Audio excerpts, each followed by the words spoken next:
What is a biblical fast? How do I do a biblical fast?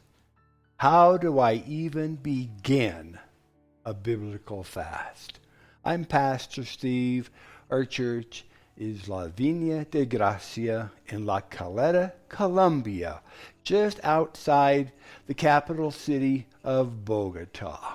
We are in the middle of our 40-day time of prayer and fasting, declaring war in the heavenlies, victory in the earth.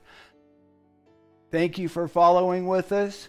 And this is what I want to talk to you. What is a biblical fast? How do I do a biblical fast?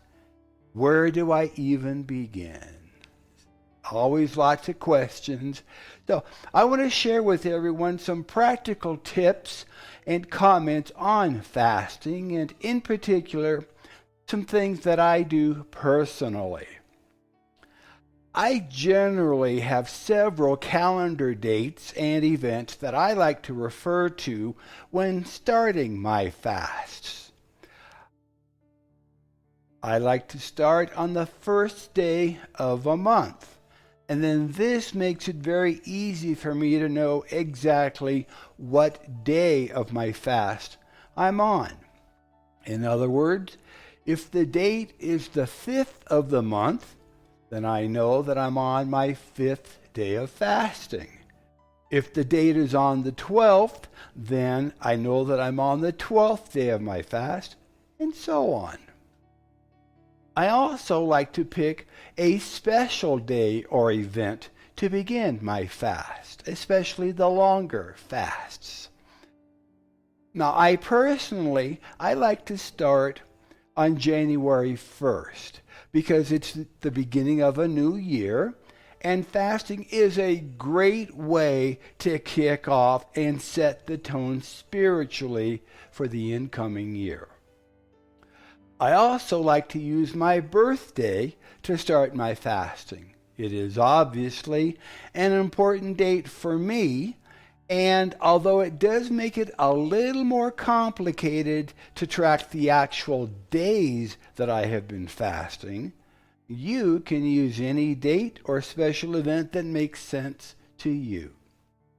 It is more important that you actually begin fasting than it is what day you begin with.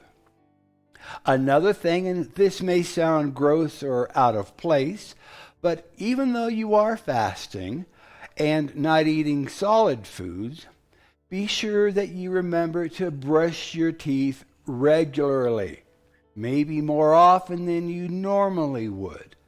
Those around you will appreciate your spiritual effort all the more. So there are two types of fasts commonly practiced by Christians today: a partial fast and a complete fast. Now, a partial fast is described in the book of Daniel. For 3 weeks, Daniel, who was a prophet during the time when Israel lived in exile, he abstained only from delicacies like meat and wine. You can read this in Daniel chapter 10, verse 3. A complete fast means drinking only liquids or sometimes juice when fasting for an extended period. Juice fasts will provide you with more energy than water-only fasts and still lead you into the humbling experience of denying your desire for solid, chewable food. If you are new to fasting, start slowly. Progressive steps helps your body become accustomed to the drop in food intake. You can start by fasting 1 meal a day, 1 day a week, or 1 week a month. As fasting becomes a part of your spiritual lifestyle, you will be able to increase the number of times and the length of your fasts. Fasting is a marathon, it is not a sprint. So in preparing for the fast, The normal fast involves abstaining from all forms of food, but not from water, and commonly lasts 24 hours, usually from sunrise to sunrise. If you are fasting for the first time, you might begin by missing a meal or two. Over time, you can build up to a full day or more. Begin by refraining from solid food, but drink liquids. Water is the best, since soft drinks are not good for the digestive system, and coffee and tea stimulate the nervous system. Before beginning a fast, it is best to eat lightly and cut back on caffeinated drinks. During the first few days of a multi-day fast, it is common to experience headaches as the body withdraws from caffeine. Now, in my experience of both short and long fasts, the first couple of days are generally the hardest because of habit eating. After the third day, I have found that fasting is fairly easy to continue. Now, although I will declare a specific time of fasting, if I find myself feeling very hungry, I will pray and ask the Lord if this should be the stopping point in the fast or if I should continue. Generally, for the more experienced fasters, once hunger returns, it is time to end the fast. One example of this is found in Matthew chapter 4, verse 2. Matthew 4, verse 2. And when he, Jesus, had fasted 40 days and 40 nights, he was afterwards hungry. So if you are planning for an extended fast, say more than 14 days, you should prepare mentally and physically by cutting down on food intake 1 week before the actual fast, taking on a vegetarian type diet to control cravings for food.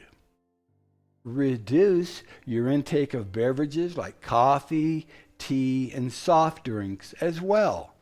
Drink plenty of water. And this is always a good idea whether you're fasting or not. And stop watching television. You will soon discover how much advertising goes on about food. In the morning, you're going to see advertising for lunch. At lunchtime, you're going to see advertising for dinner. Around dinner time, late into the evening, you're going to see advertising for snacks, after school, in between meals and treats. So stop watching television. You will discover that it is so much easier when you're not being inundated with advertising promoting what you deserve to eat at lunchtime. So it's your choice, but I found it easier to eliminate or reduce watching the TV. Now, during the fast, set aside specific and significant time to worship and seek God in prayer. Plan ahead so that your time can be unhurried and conducive to enjoy the Lord. Many people begin this time by repenting of any sins the Lord brings to mind and asking for God's forgiveness. This is essential to ensure that sin is not hindering your communications with the Lord. Then plan time to make your requests known to God and to seek His will. Take breaks to study scripture passages that you have chosen. And do not rush your time with God. Take time to listen. Ask, then listen. Keep a notebook and pen nearby to record the ideas, the insights, the directions, and instructions that He impresses upon your mind. When you turn down the noise of Western civilization by fasting, you can more easily hear the voice of our God. Continue to drink plenty of water. Apple or watermelon juice is a great morale booster. And sleep early. The first days of the fast are usually the most challenging. Persevere through this period. Press in and move on. Consult your doctor if you are unsure of any headaches or bodily reactions. When it comes time to breaking the fast, to ending it, breaking the fast may require as much discipline as beginning it. During the fast, your stomach contracts and your body's digestive and elimination systems are at rest. The longer you fast, the more the digestive organs need to reactivate before functioning at full speed. If you plan to fast only 1 or 2 days at a time, it is best to end the fast with a small glass of fruit juice as your first meal. Gradually introduce small amounts of easily digestible foods such as yogurt, soup, fresh fruit, and cooked vegetables. If your fast continues longer than just a few days, you should continue with juices for a day or more before gradually introducing more substantial foods like yogurt, soup, and fruit. And if you can, homemade soup is better than the store-bought canned soup. There's a lot of sodium in what you buy in the stores. That's just a personal preference of mine. Now be sure that you introduce new food in small quantities and that you chew it very well. You should stop eating at the slightest sensation of fullness. If fasting only a few days at a time, ending the fast should be easier. If you have built up to and desire to fast longer, you should consult your physician and review a health book on fasting.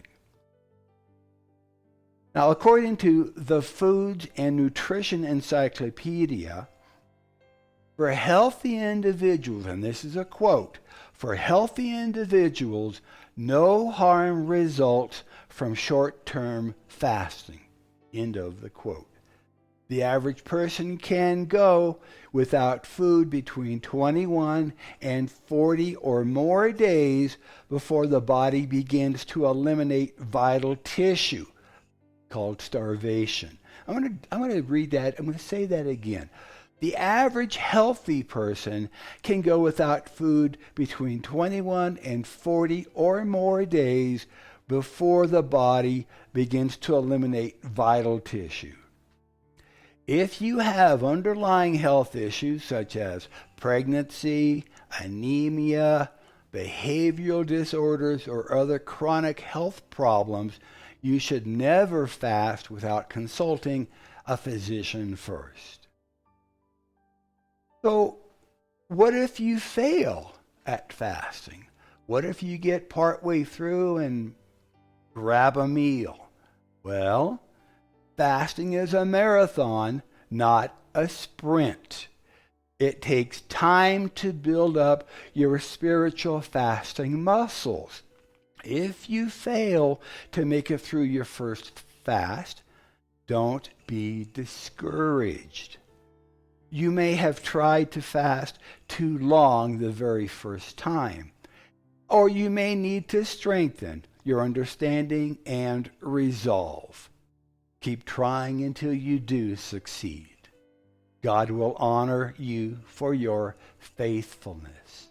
There have been times in my fasts that I wanted to go a certain length of time, and I only made it 10 days into it.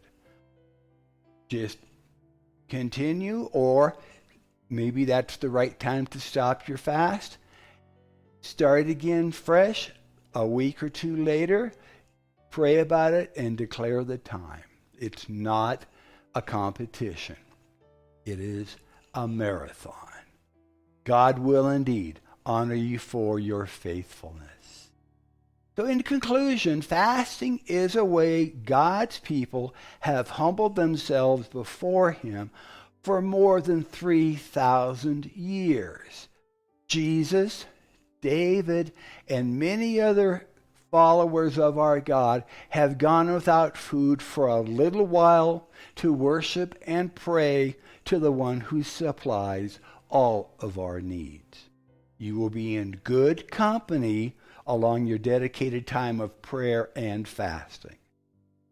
Preparation is planning with a purpose. Planning with a purpose is what preparation is all about. If you will set aside a little time and seek the Lord about your reasons for fasting and for how long your fast should be, you will have great success. Start slow and easy, making fasting and prayer a regular part of your spiritual exercise in life. And always ask the Spirit of God to help you when you declare your time of prayer and fasting.